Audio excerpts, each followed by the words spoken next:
پاکستان میں کئی زمانے سے یہ بحث چل رہی ہے کہ عدت میں نکاح کی کیا حیثیت ہے، کہ آیا جو نکاح عدت میں کیا جاتا ہے وہ منعقد ہوتا ہے یا نہیں ہوتا۔ عدت تو آپ سمجھتے ہیں کہ وہ عورت جس کو طلاق ہو جائے وہ 3 ماہواری عدت گزارتی ہے، یا جس کا شوہر فوت ہو جائے تو وہ 4 ماہ 10 دن کی عدت گزارتی ہے اگر وہ حاملہ نہ ہو۔ باہر دو صورت اگر حاملہ ہو تو وضع حمل تک اس کی عدت باقی رہتی ہے۔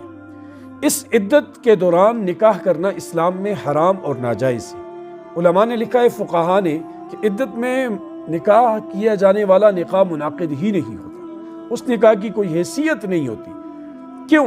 اب سوال یہ بنتا ہے، یا یہ سوال اگر پیدا ہو کہ عدت میں نکاح کرنا منع کیوں ہے، تو عزیزان محترم، یہ نسب کی حفاظت کے لیے، استبراء رحم کے لیے، تاکہ یہ عورت، یہ اہلیہ جہاں پہلے گھر میں تھی، پتہ چلے کہ اس کے رحم میں ان کا کوئی بچہ تو نہیں، اس کا کوئی نطفہ تو نہیں ہے۔ اس لیے اسلام نے اتنا پاکیزہ نظام بنایا کہ نسب کی حفاظت ہو، کہ یہ پیدا ہونے والا بچہ کس کا ہے۔ تو ظاہر ہے وہ اس عدت کے جو دورانیہ ہے اس میں پتہ چل جاتا ہے کہ یہ گزشتہ سابقہ جو ان کے شوہر تھے ان سے ہے یہ اولاد، اگر نہیں ہے تو پھر آگے وہ شادی کرتی ہے اور آگے جو اولاد پیدا ہوتی ہے وہ نئے شوہر کی ہوتی ہے۔ اس لیے عدت کے دوران نکاح کرنا سختی سے منع۔ اللہ پاک نے قرآن مجید میں فرمایا، وَلَا تَعْزِمُوا عُقْدَةَ النِّكَاحِ حَتَّى يَبْلُغَ الْكِتَابُ أَجَلَهُ، کہ نکاح قطعا نہ کرو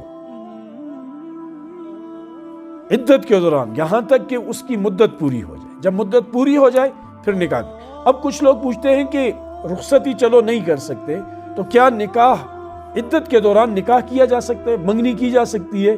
تو اسلام نے دونوں چیزوں کو سختی سے منع کیا۔ یہ سوگ کے ایام ہوتے ہیں اور استبراء رحم کے ایام ہوتے ہیں، لہٰذا اس میں نکاح کرنا، منگنی کرنا بھی ناجائز ہے، جس طرح کی رخصتی کرنا ناجائز ہے۔ پھر عدت کے اور بھی بہت سے مسائل ہیں جو اکثر لوگ پوچھتے رہتے ہیں، تو آج کی نشست میں ان پہ بھی بات کر لیتے ہیں کہ آیا عورت عدت جو اپنے شوہر کے گھر میں گزارتی ہے تو یہ کسی وجہ سے گھر سے باہر رات گزار سکتی ہے؟ تو قطعاً باہر رات نہیں گزار سکتی۔ باہر صورت انہیں شوہر کے گھر میں آنا لازمی اور ضروری ہوتا ہے۔ علاج معالجے کے لیے باہر جا سکتی ہے، کسب معاش کے لیے اگر ضرورت شدیدہ ہو اس کے لیے جا سکتی ہے، جس طرح سرکاری ملازمت وغیرہ ہوتی ہے اور چھٹیاں نہ مل سکتی ہوں اور نوکری کے چلے جانے کا اندیشہ ہو تو جا سکتی ہے، لیکن شرط یہ ہے کہ مغرب سے پہلے واپس۔ تعزیت کے لیے نہیں جا سکتی، موت پر کسی کی نہیں جا سکتی، کسی کی خبر لینے کے لیے نہیں جا سکتی، کسی کی عیادت کرنے کے لیے نہیں جا سکتی۔ تو اس لیے اسلام کا یہ جو نظام ہے یہ ہمارے فائدے کے لیے ہے کہ ہم تاکہ ہر اعتبار سے پرسکون اپنی زندگی گزاریں اور کسی قسم کا مسئلہ نہ ہو۔